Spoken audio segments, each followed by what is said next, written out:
Eminence and Shadow, episode number 2. So yeah, this episode we finally get to see the crazy humor that this series has.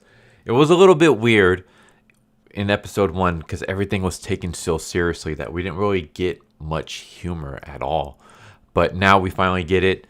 So yeah, this episode is why I freaking love this series. So most of this is about Cid and him growing up and creating the Shadow Garden. So we start off the episode where we see Cid talking to Alpha, and Alpha is a elf who Cid has rescued. I will get into that in a moment. But we see him talking to Alpha about the cult of Diabolos and how Alpha learns that they're getting more powerful and that they need to gather a group so that they can hunt down this cult of Diabolos and protect the world. And then we get a flashback to Cid telling us that he died. We saw that in episode 1 where he gets hit by a truck. And then he gets reborn in this world and he's a tiny little baby. And then we see him and his parents and his sister Claire. And yeah, he's basically kind of confused, but he realizes that he's in this new world. There seems to be magic in this world. And he's kind of happy because he's like, now I can finally live my dream, because in my world, there was no such thing as magic, even though I tried so much. Yeah, so we have him, and he is raised by this family, and the family are like really good fencers. And Claire is a prodigy. She is fantastic at fencing. And Cid is so much better than her, but only in private. He actually hides his skills because he wants to be a mob character. He wants to be the background character who manipulates the real world and the main story from the shadows. He mentioned this in the first episode.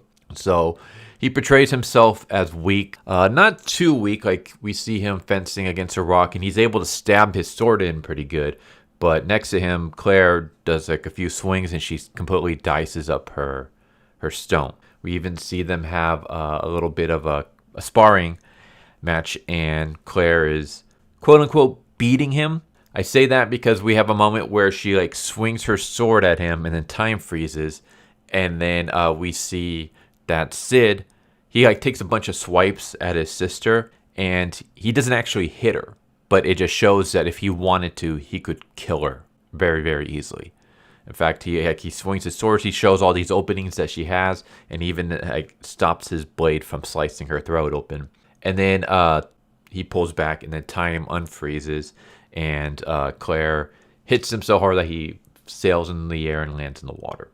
And she kind of touches her neck because it's like she feels like she's felt something, but yeah, nothing happens. So yeah, again, we see that Cid he's holding back on purpose. He is super powerful. I mean, this guy is OP as hell.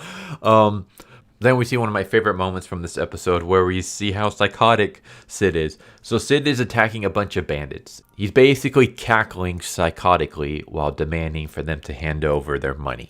And of course the bandits refuse. So he cuts them down, and he cuts them down pretty easily. And he also shows one of his abilities, which is a suit made out of slime. And he can use that to create blades and stuff like that.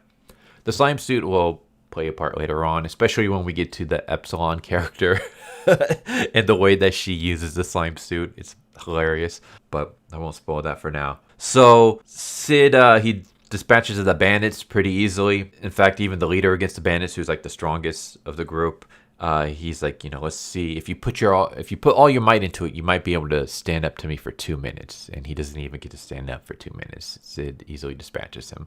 And as Cid is beating him, Cid is basically taunting him by telling him like all the openings that he has and things. And then as he's going through all the gold that he has acquired killing these bandits, he hears like a rustling from a wagon nearby, and inside is a cage filled with a giant blob sack. And he takes this blob home. He hides the blob inside this little building, and he basically just keeps shooting his magic on it. And he's just kind of messing around. But eventually he puts so much magic into it that the blob, the curse on this thing, is cured, and it turns out to be an elf lady, and this is Alpha. I will say this is a little bit different than the manga. I will be referring a lot to the manga because the manga is the thing that I'm mostly all caught. I'm completely caught up with the manga. The light novel, I own the first 2 volumes. I do plan on getting the third one soon, but I'm not caught up with the volumes. But I am caught up with the manga, so most of my stuff will be referring to the manga. What I've read from the light novel, the manga is pretty faithful. In the manga, Alpha is an elf already. Like, she's not this weird giant mass blob. She's an elf, but she's like decaying. Like, she's like covered in stuff, and her body's kind of decaying and stuff. She looks kind of like a zombie, and Cid cures her. So Cid's not surprised that she's an elf in the manga because he can already see it. He already knows that she's cursed with this thing. But in the anime, he's surprised. In the anime, it's just this giant sack blob thing that he just takes home, and we have like a funny moment where he enters like the shack and he just throws the sack on the floor. Like, he doesn't like care about it, and then he just purposely does experimentations on it, and he ends up curing her without trying to. Whereas in the manga, he is trying to. So that's a little bit of a difference. But yeah, he basically puts on his Chunin act for Alpha. She wakes up, she's kind of confused, like, what's going on? He basically says, I cured you. And then he makes up this BS story about how she is descendants from heroes, that they were a group of heroes, and they fought against a demon king. And right when they defeated the demon king put a curse on the heroes and their descendants. And now people think that the curse is something evil. Like, basically, they see the people, the heroes, the descendants who are cursed, they see them as like possessed, and so they ostracize them and even try to kill them. And then Alpha buys into this story. This is a story he's making up off the top of his head. He's completely bullshitting her, but she believes it. And then she's like, who is behind this? Like, who's the one that put this curse? Like, what's the group behind this? And he's like, you're not ready to learn yet. And the reason he says this is because he can't come up with anything yet. And she's like, no, I'm ready. Like, you have saved me. I devote myself to you. Please tell me so that I can help you fight these creatures from the shadows. And then he sees like, I think a jar of whiskey or something. And he sees like an image. And so he bullshits and he says, it's the cult of Diabolos. And she's like, all right, I will help you fight this cult of Diabolos. And Cid's like, all right, whatever.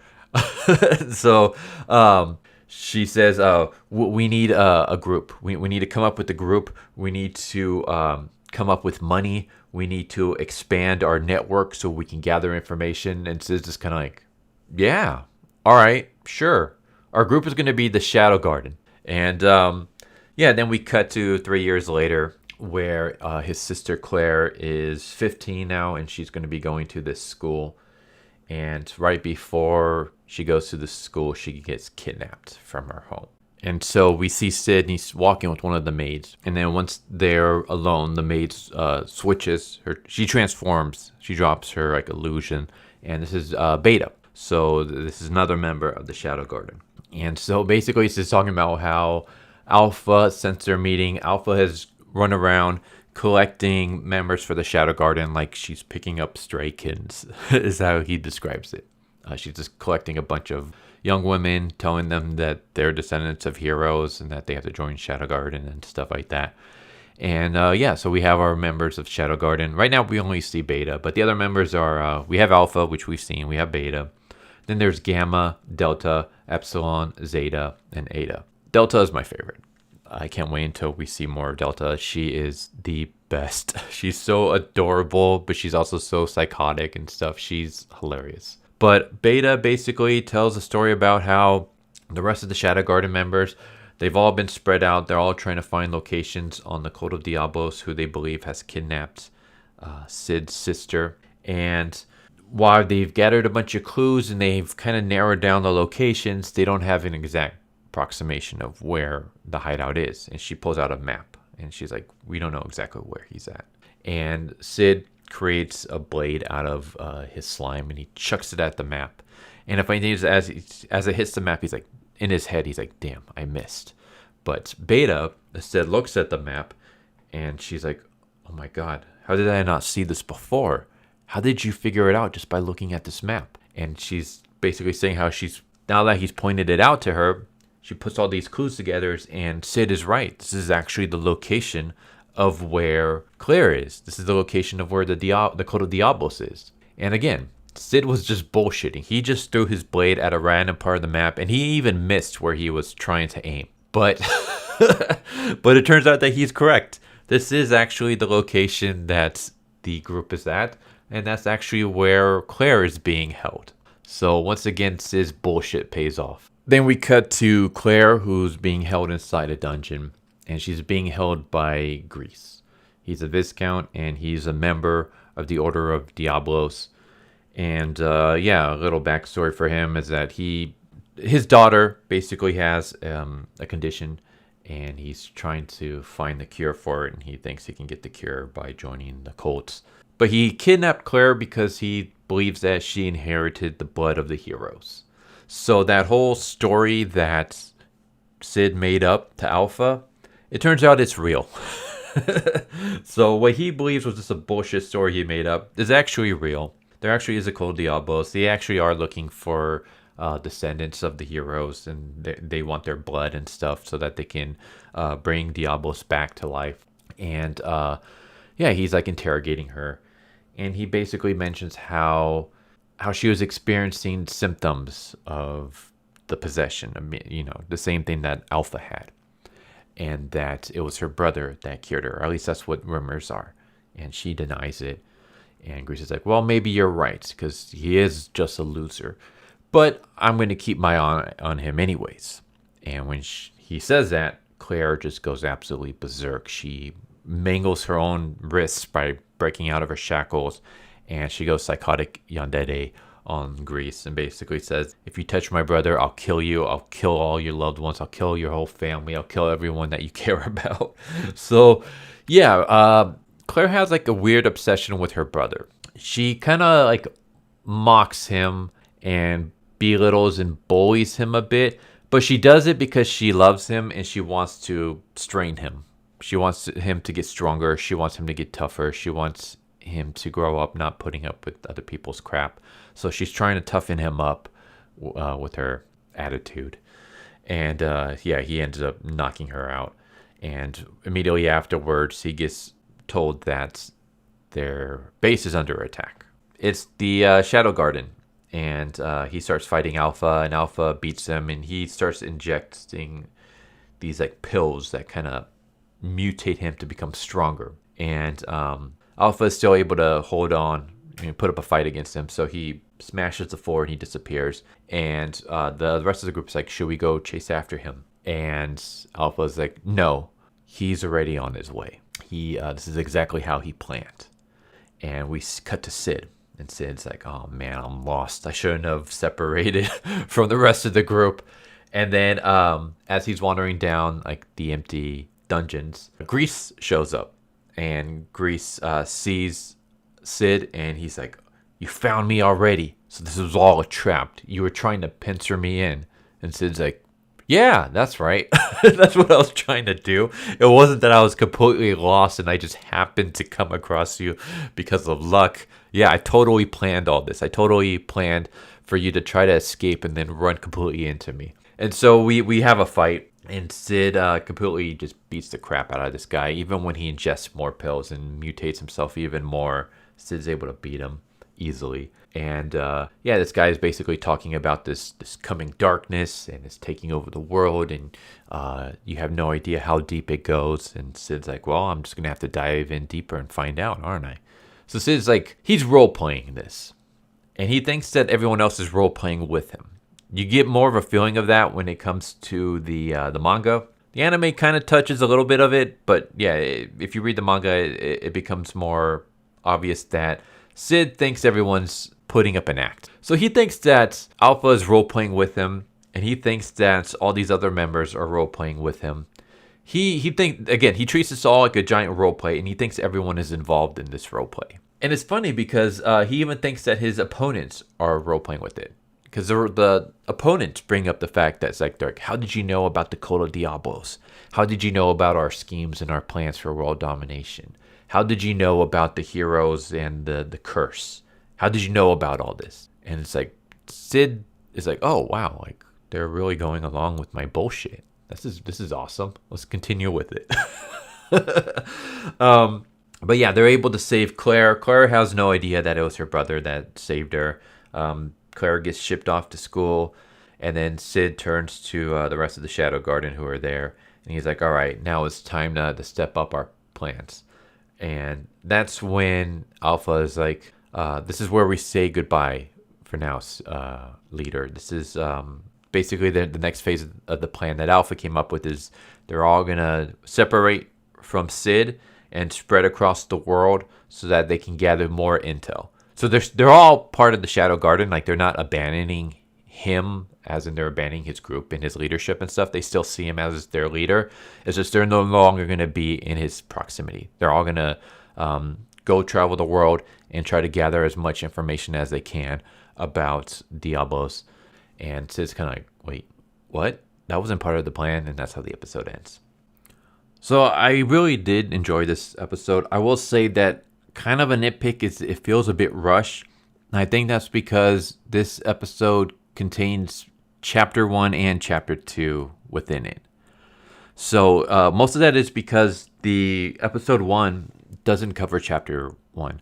Episode 1 was an adaptation of a short story that happens in volume 4 of the light novel, according to some of my viewers and some of the research I did on my own when they brought up that fact to me. So yeah, the first episode is basically an adaptation of a short story from volume 4. And so the actual chapter 1 is this.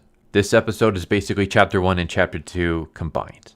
So in chapter 1, we have Cid, and he's, I kind of wish it was more faithful to the manga and the light novel, because, especially the manga, because in the manga, Cid is depicted as like this giant, huge, muscular dude with this tiny head. And the reason is because he's trained physically to become this shadow character. So he's like overly muscular, and everyone just kind of like looks at him weird because of this. And he keeps to himself. He's always reading. He's reading new techniques, philosophy, strategies. He's training his body, his mind, his spirits. And the reason he dies is because of this training. So one of the current things he's trying to train is magic. He's trying to train his body, his mind, his spirit, so he can use magic powers. He believes if he trains hard enough, he'll be able to use it. But no matter how much he tries, he can't, because magic doesn't exist in our world. But then one day, he sees a bright shining light through these trees. And he thinks that this is enlightenment, that he's finally reached it. So he rushes towards it. And then as he jumps in front of the lights, it turns out that the light's actually head beams from a truck that runs him over, and that's how he dies. But as we saw in episode 1, that doesn't happen. Instead, the truck kill seems like just an accident, a freak accident. And I kind of wish it had stuck more towards the manga and the light novel, because it would have been a lot more hilarious. And also plays up why Cid is so happy when he discovers magic as a baby in this episode. And also it'll explain why he's so good with magic.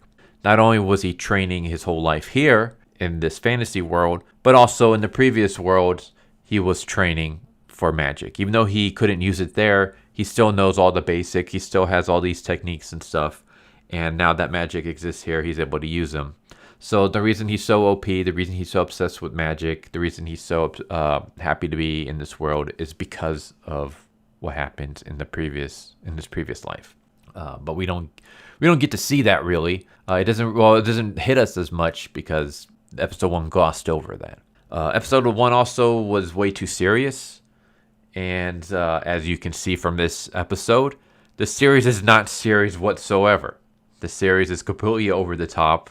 Yeah, so I know some people who are anime only were kind of confused because they are expecting like an edgelord super serious isekai, and that's not what Eminence in Shadows is whatsoever. It's about a guy who tries to act so edgelord that it becomes over the top and it becomes a comedy. Well, he's not necessarily edgelord, but he's like, well, kind of. He's super serious and stuff like that, but he's just a goofy, lovable bullshit artist who ends up being right. But basically, what I'm trying to get at is that episode 1 touches maybe the first couple pages of chapter 1, whereas this episode covers all of chapter 1 and all of chapter 2. So because of that, they're trying to squeeze in 2 chapters into one episode. And so things are kind of rushed. Some things are kind of dropped. And we don't really get to hold on to certain moments or scenes. I'm hoping that now that episode 1 is caught up with, episode 1 caught up with chapter 1 and 2, that episode 3 is going to cover just chapter 3. And then things won't be as rushed. And we can actually spend time with the scenes and things like that. So yeah, that was kind of my nitpick with this, is that because they decided to adapt something in later volumes rather than how the book and how the manga adapted, this episode has to be rushed so that it can catch up. But other than that, I thought this was really good. Minus some of the rushness, it's awesome. I'm glad that people who have not read the light novels and who have not read the manga can finally see how Eminence Shadow is, how it's supposed to be with the heel burn stuff and like the tone, because you wouldn't get that from watching episode 1. If you just watched episode 1, you would think again like this is like a super serious series, but no, it's not. And now you can finally see how much of a lovable bullshit artist Cid really is and stuff like that. So yeah, I enjoyed this episode. I'm glad that it captures the tone of the series. And yeah, it was great. Minus, again, some of the rushness. But yeah, I hope you enjoyed the video. Tell me what you think. And I hope to see you next time. Take care, everybody. Later.